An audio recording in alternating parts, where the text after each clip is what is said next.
in serendipitous rebel language, right? It's really about if it's not a priority, if it's not Yes.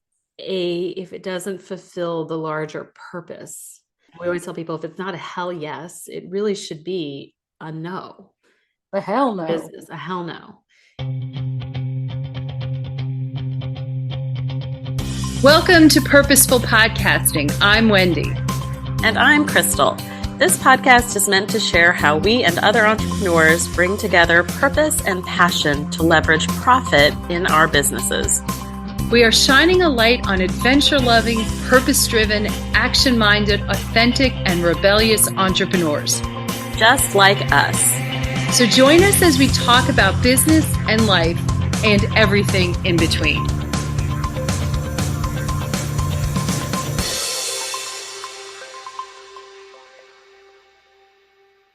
Hey, everybody. Welcome back to Purposeful Podcasting. My name is Krystal, and I am here with Wendy, or at least that's who I think I am today. We're both in like very dreary places well, at least it's very dreary here in South Texas. I don't know how it is in Maryland. It's a dreary day. It's a dreary day. Yes, but we're going to have a conversation that is absolutely going to spark us up. Yes, because that's what always happens when we record podcasts, actually. So today, exactly. It is. It's our favorite thing to do. So today, we're talking about a 2-letter word and the power of this word, the power of saying no. No is such a powerful word, but it is sometimes one of the hardest things to say. It's also a full sentence, which I think we forget about sometimes. I think sometimes people want to keep adding on, but you can actually just say the word no and stop, which is kind of a revelation for a lot of people. So today I want to talk about the power of no, why it's important as a business owner to flex it and say it more, especially a female business owner. And how important it can be, and then how powerful it has been even in our own business in the last year. So when you hear the word no, what do you think about first? What comes to mind first? You know, that's actually a really interesting question, because sometimes it's a really good thing. Oh my gosh, they said no. That makes me happy. Or it could be, you can't say no. I'm exasperation. I mean, there's so many different nuances and levels and components to know. And it's interesting because I think it's almost 10 years ago, I did a conference that the author of Essentialism was the keynote speaker. Bought the book, got him to sign it, just totally dug into it. And I have to say that the book has become one of my all-time, if you can say favorite business books, or one that has truly had a great influence on me in the past. It's almost 10 years. Wow. The whole concept of essentialism is, if it's not essential to you, then you need to be able to say no. And wow. Yeah. Well, and I love, because, if you were to talk about it in serendipitous rebel language, right? It's really about if it's not a priority, if it's not if it doesn't fulfill the larger purpose. We always tell people if it's not a hell yes, it really should be a no. A hell no. Business, a hell no in your business decisions, because as business owners, we are flooded. I wonder what my inbox count is today. It's kind of ridiculous every single day with offers and opportunities and programs and workshops. And we go on social media and we're bombarded with all of these different ads about all these different things that are going on, and everybody's launching a new thing. But we're in the midst of Q4. There are a ton of things because people were leading up to Black Friday offers. People were leading into their holiday plans. People are trying to close out the year with a bang. And so there are all these bright and shiny things coming our way. Buy this course, join this mastermind, join this workshop, do this thing. People are wanting to collaborate like never before, which is a really great thing. But I think that there's a litmus test to that. And it's really powerful to say no, but it's really hard at the same time because FOMO kicks in. And I think a lot of us want to always be a part of all the things or do all the things. And it's hard to sometimes stand your ground and really know when to say no. It's also really hard as we near the end of the year, I think, to really dig into this is also all about, our values. Mm-hmm. And if it doesn't, if something doesn't fit in with our values and isn't in alignment, then the choice should logically be no. And that's exactly it. I think about my inclination this time of year, my values and my purpose says it's all about family. It's all about hanging out with family and friends. Yet I'm the first one who's like, ooh, let me buy that course. When it's like, I'm not going to have time to do it. And then I'm just going to feel like garbage because I purchased something. And it's like, on the one hand, I wish that there was a different way and that someone would randomly pick a time in February and do some sort of a selling day when it's like the dead of winter. And I can use a bit of change, variation, whatever. It's just so interesting to me how we talk, and it's not just us, but I think everyone maybe in our circle, in our world, we talk so much about like purpose and values and things like that.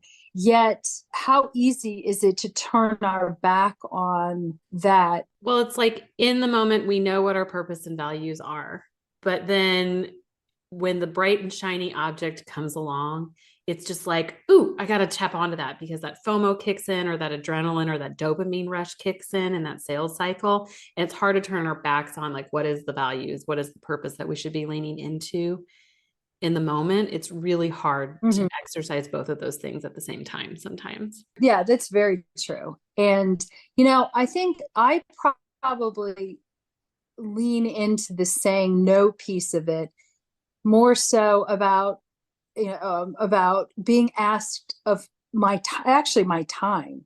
So definitely it's like when there's FOMO and things of that, jumping into programs, whatever. But I also realize that it's how do you say no? Like, how do I say no to you because I have to do something with my family or for my family?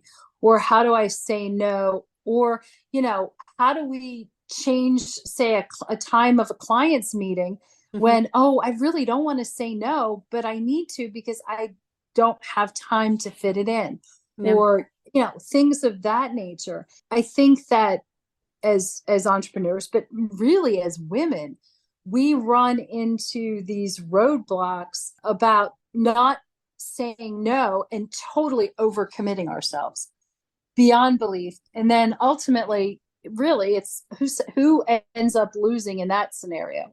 Well, probably everyone involved, but to a large extent, we're left feeling crappy or tired or get sick or whatever it is. Or resentful. And that very resentful. And ultimately, it doesn't serve anyone. And that's why I think that there's so much power in just being able to say no. And interestingly enough, I pulled up, it's actually a component of positive psychology. Isn't that interesting? I did not know that, but they actually give some general guidelines to saying no gracefully, which at the end of this conversation, I would love to share. Well, and I definitely want you to share that, because the other part of saying no, and one way to reframe it in your mind is that you're setting boundaries around your time, because we all have limited bandwidth around our time. And the great thing about saying no is it's really character revealing on the other side of things. And that's why I love that we're going to talk about how to say no gracefully, because I think you can be true to your own character and values. You don't need to tell people to F off. You could just say, no, now is not the right time. Yeah. When we get different requests for different things. But the people who, if people want to work with you or want to collaborate with you and you say no, if they really want to work with you, they'll wait, or they will honor that boundary or that time. And then, likewise, we've said no to working with people or to working on collaborative projects in the past with people, only to have them completely up and ghost us the next day. So it was like love bomb, love bomb, love bomb, love bomb. We think you guys are the best ever. We just really want to work with you. I just really want to work with you. And then when we said no to that individual, all of a sudden they acted like we didn't exist. Which is fine. It was totally fine. But it reinforced the decision on our end that saying no was a really good call. Likewise, I've said no to working with people or doing collaborative projects in the past because of limited bandwidth and time, and have had people really respect that decision and honor that decision and still want to keep us in the loop or still keep us top of mind for things for future projects. So again, I think it's just really character revealing on the other side. But I want you to share, how do you say no gracefully? The first thing is to tap into your values, as we have talked about. It's you're ultimately doing what feels right in a particular situation. Research shows that living our lives according to our values is beneficial for our health and well-being. Well, that's a real big surprise for us. It's not. It gives the example of being asked on a date on the same night that you have a friend's birthday party. And it's like, oh, I really want to go on this date. Oh, it's my friend's birthday party. But really, what do you value more? And making a decision based on that. For me, it would probably be my friend's birthday because I don't date anymore. And it's just reminding yourself of where things value. It's so interesting to me, again, that it does tie in to your health and well-being. Not having boundaries can make you sick. Yeah. Physically and emotionally sick. Yep. And it happened to me. Yeah. Oh, that horrible stomach thing. Oh yeah. Horrible stomach thing, which ended up being diagnosed as like a gastroparesis. But I was like throwing up like multiple times a day. And then when I started establishing boundaries in my life, especially in my professional life, all of a sudden I felt better. Yeah, exactly. Which was amazing. Yeah, exactly. Okay, separate the request from the relationship. I think that sometimes this is actually a really hard one to do because you feel like you're saying no to the person rather to what they're requesting of you. If someone asks you to do something or asks something of you, the last thing you really want is to feel added pressure because, oh, this is a good person, or I like this person, or I don't want to hurt this person, or blah, blah, blah, blah, blah. But realizing that, again, with boundaries and an understanding of your own well-being and self-worth, that you can say no to the request. It's also learning to phrase things. And I think this is that you can say, I think they refer to it as like no, but. So what does that mean? That means no, but I can do it next week, or no, I can do it at another time, or no, but. And it's a way of kind of couching it. And I think that lets a person know that you do have respect for them as a person. And again, it's just not, this is just may not be the best time to do this. Yeah. And if the relationship is solid, they will respect your no. And I think about that, exactly. Even you and I, because you had said, how do I say no to you when I have other family obligations going on that are in conflict with things that we might want to do at Serendipitous Rebel or things that we do here? Well, fortunately, you and I don't really get too worked up about telling each other no anymore. But we respect the relationship and we value our friendship first. Yeah. Have the ability to empathize and understand where the no is coming from, that it is not an attack no on me. It's just, no, I can't make that date or I can't make that time. And that's perfectly okay and healthy and good. Because there is something, I think, about when we overcommit or are always available. You never want to be taken for granted. And I think that there is a side to that where people will come to expect, like my kids always expect me to drop everything for them. And they look at me like, what? Which is fairly common. But I think that there's also a healthy respect in knowing that we do all have boundaries. So I really like this one. Number 3 is say no without saying the word no. I would love to attend, but unfortunately, I'm overcommitted. Or I'm afraid I don't have the availability at the moment. Oh, I love that. I'm afraid I don't have availability at the moment, but unfortunately, I am not available. And actually, yeah, it conveys no, but it's polite and it doesn't actually really, not is a form of no. But anyway, I really like that. And I'm going to have to write that down on a Post-it and put that up.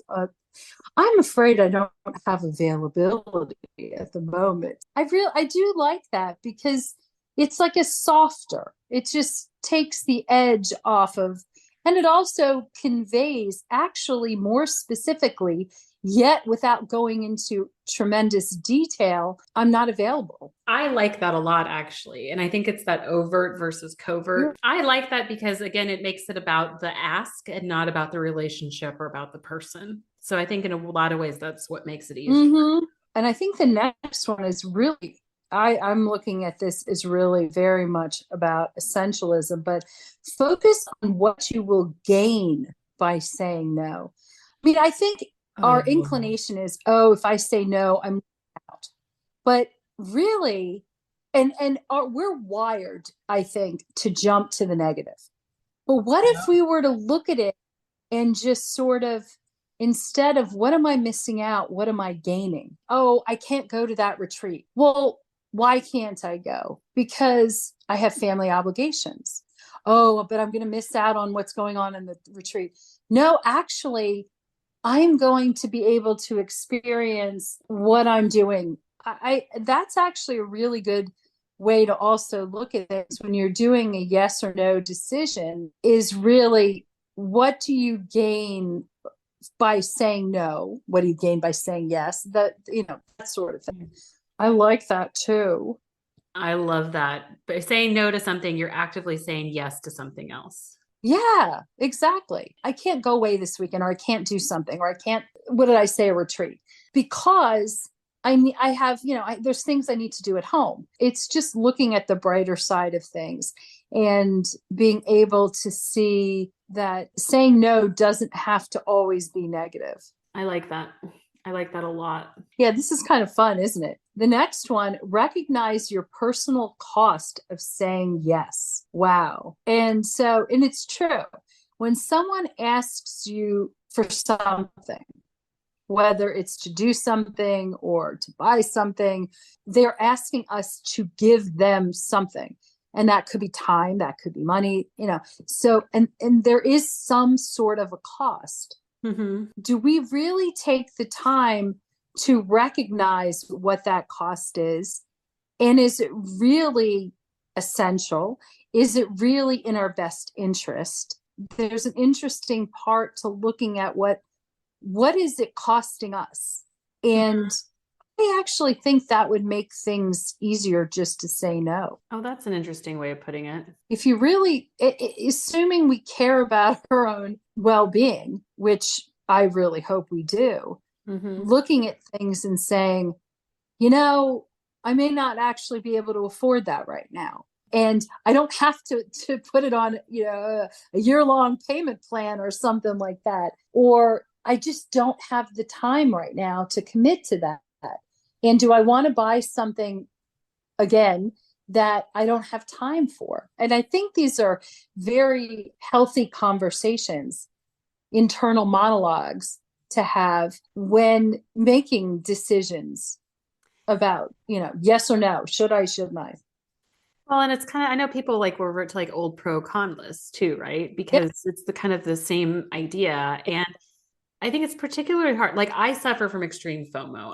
I want to be in the middle of everything and I don't want to miss out and I don't want to feel like I'm being left out of anything. And in the last, I would say 2 years, I think I've gotten really good at saying no because they wouldn't be good for me because it would have either financially drained me at a point that I'm in a season where I'm not going to be able to recoup from that very well, or it would have emotionally or drained my bandwidth so hard that I would not have been able to commit the time either to that project or the projects I'm currently working on, and everything would have suffered. So I think that, how is this personally good for me is something we don't think about enough, actually, when we say yes or no. And I would hope, I guess that would be the challenge, is to get so much better at that. And that doesn't mean you need to be a jerk. Like, these are graceful ways to kind of back out or say no to different things. But I think that there's like a big long-term picture here to keep in mind. So I really like that. And it's the power, and using the power for good rather than evil. Just kidding. And then actually this next one ties really well with what you were saying, that you opt for being respected over being popular. And yeah, it's like, it may be more popular, though this is usually only temporary. People will actually respect you when you say no, because you're showing them that you value your time, that you stand up for yourself, that you are choosing to do what is right for you or what is right for your priorities. And people respect that. They do. And again, the right people do. The wrong people weren't going to respect it either way. But I really like that, because again, you're playing the long game, not the short game, because the fastest way to lose respect or being liked is to say yes to something and then not be able to do it, or not follow through in the way that you can. And so I think it's a brave thing sometimes to say no to things. Oh yeah, I completely agree. It's the ability to it's really taking a stand for yourself. We're not, again, as women, I don't think we're necessarily wired. We're not wired to do. We're givers. Not that saying no makes you a taker, but it makes you someone who can prioritize your giving. Well, and it actually just makes the yeses that much more powerful in the end too, because you know that you're being very selective and very particular with the projects that you commit to. And that gives you the ability to show up better all the way around, because I know that when I have said yes to do things, or when I've committed to do things, it's because I really want to do it, because I've gotten so good at saying no. And so when it does come time to show up, like, the only person I have to blame for putting myself in this predicament to do this is myself, because I could have said no at any given time. So therefore I said yes because it fulfilled something important to me. I made this important to me. Which ultimately makes it usually more enjoyable, or makes you feel good about what you're doing. Yep.